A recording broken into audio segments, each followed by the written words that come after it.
Howdy, folks. Dr. Freedom here with the Times from Doctor News from in and around the universe that may or may not affect you on a deeply screaming, passionate, subliminal, subconscious level that you may wake up one morning scratching yourself in funny places going, yeah, that feels better. Okay, as I said before, there's not a lot going on in the Series 11 filming arena. As far as we know, they've been filming Major League lately in studios, and also there's a word going around there might possibly be some location filming going on Thursday and Friday, but I have not heard anything more on that yet. Stay tuned. And for you folks keep asking about the TARDIS, interior, it ain't going to happen. And I'll tell you why it ain't going to happen. Because mainly they're sitting on that like crazy. And also, as of a few weeks ago, it was even still in the design stages. So chances are they should have it done by now. And maybe that's some of the stuff they're doing. We don't know.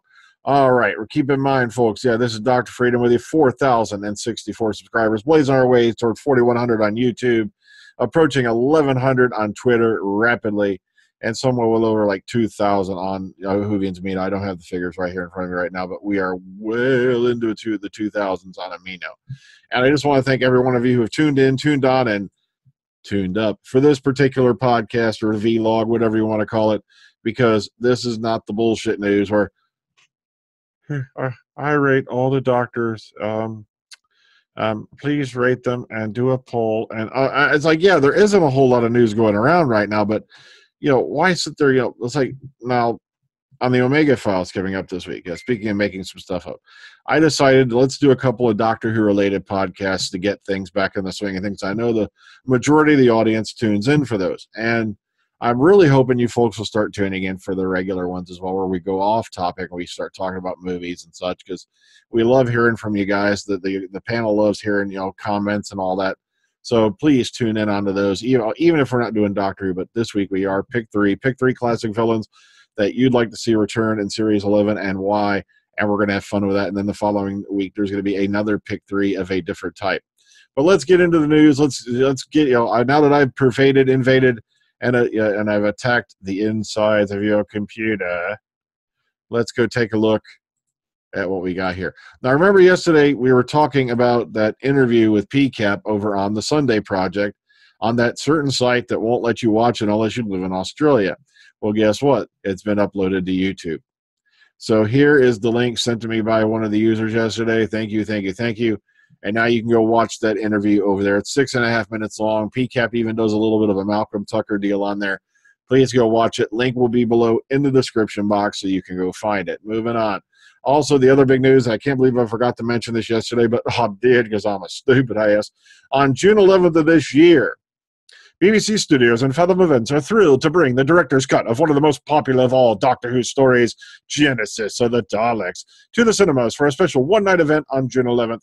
The fourth Doctor, Tom Baker, and his companion Sarah Jane Smith and Harry Sullivan are transported thousands of years into the past to the ancient planet Skaru, where they'll be given a mission from the Time Lords to prevent the evil scientist Davros from introducing to the universe the most destructive race of killing machines ever created, the Daleks. And now it's going to be interesting to see how they cut this together, because this was like a 6-parter, about 25 minutes a segment. And it's going to be, and of course here in America, they cut the, intervening serials into one big movie anyway. But I'm just interested. I'd love to see how they cut this.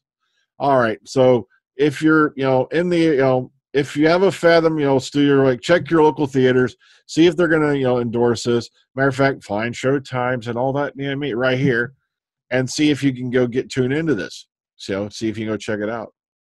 So, whatever your theater's regular price are, it's going to probably be around that.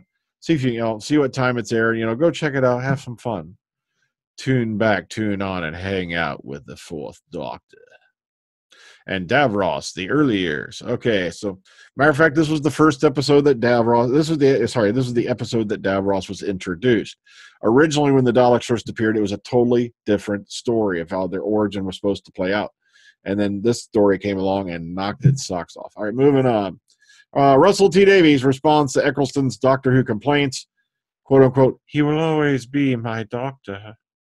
Yes. All right.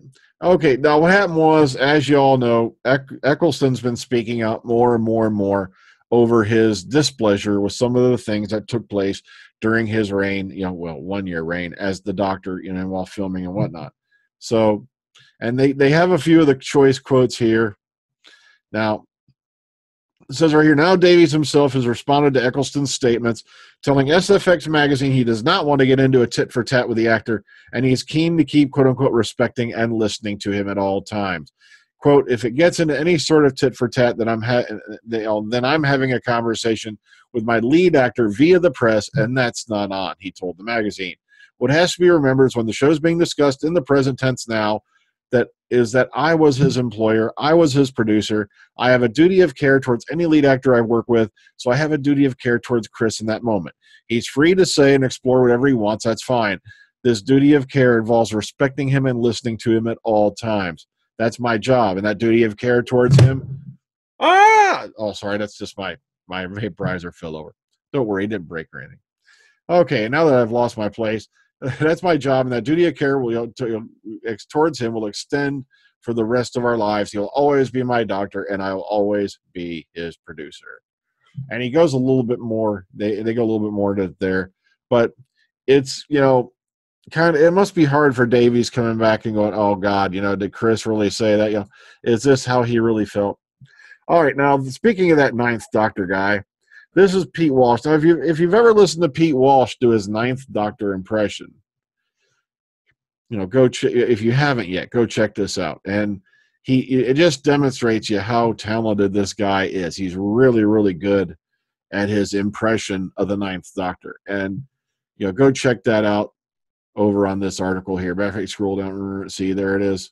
Wham, there you go. I believe that, if you can find his channel easily, he's done a few other videos. Okay, now this one always pops up a few, every now and then. And you got to remember, 30 years ago, this was the BBC report that sounded its death knell for Doctor Who. And a lot of people were going, I am so glad they canceled the series because it actually sucked so bad at that time. I could feel my testicles shifting back into my abdomen because of the suck level. Yeah, I've been hearing stuff like that. But the thing is, you got to remember, later on, though, when the Cartmel master plan was going to kick in, they were really turning a corner and going off in different directions, and it was getting a lot better towards the end. But unfortunately, bam, it didn't get that chance. And here's the report if you want to go take a look at it. Wham. Okay, the reasons. All right, why each doctor or actor left the role of the Doctor from Hartnell to Capaldi.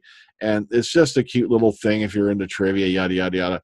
And if you're into it, wham, wham, wham, here you go. And oh my God, it ain't stop. It won't stop. Oh! And I love this photo, by the way, because that is Peter Capaldi wearing one of John Pertwee's jackets. And this was one of the jackets I believe he wore.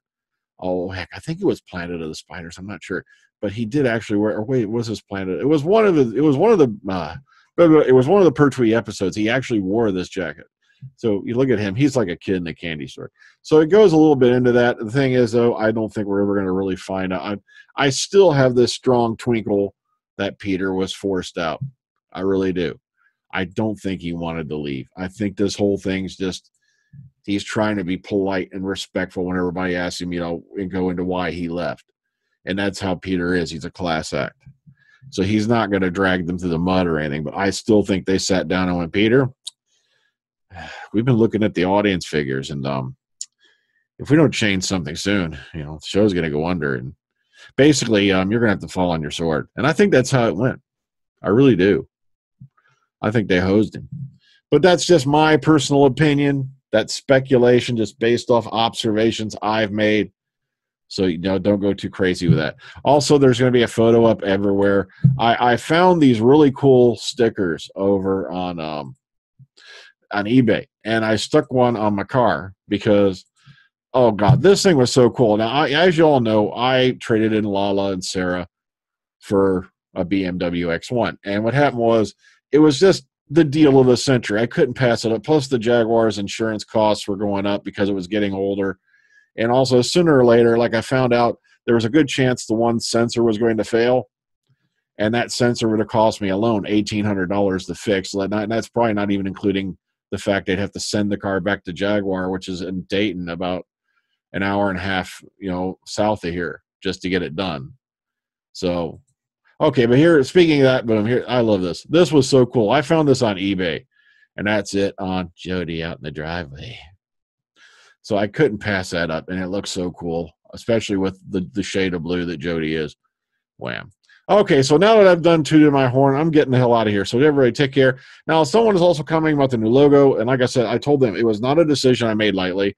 I'd been toying around with the logo, but I wanted to do something that wasn't quite the Jodie Whittaker logo. I didn't want to go full on, and I almost did. If I show you some of the prototypes I was working with, but someone's like, well, it doesn't look anywhere near a professional level, and I'm like, the only program I got to work with right now that I can halfway rely on is Paint, okay? My subscription program like Photoshop and all that went like 2 systems ago, and I just can't afford, sure, everyone thinks I'm like this multi-billionaire or some shit. No, I ain't. I can't afford paying for a Photoshop license. That's just ridiculous what they want for it now. So if you have any suggestions for a future logo, I'll gladly look at them. But until then, people liked this one. It wasn't until I got like 20-something likes on one area, 20-something likes on another. Now that thing's over 44 likes, by the way, on Facebook. That at that point I decided, oh yeah, I'm going to go with it. I've had the DF logo for a while now. It's time to upgrade a little. Well, I'm getting out of here because you're probably bored shitless by now. So take care, ta-ta. Enjoy the rest of your day. See you in the future or in the past. It could happen. Good night.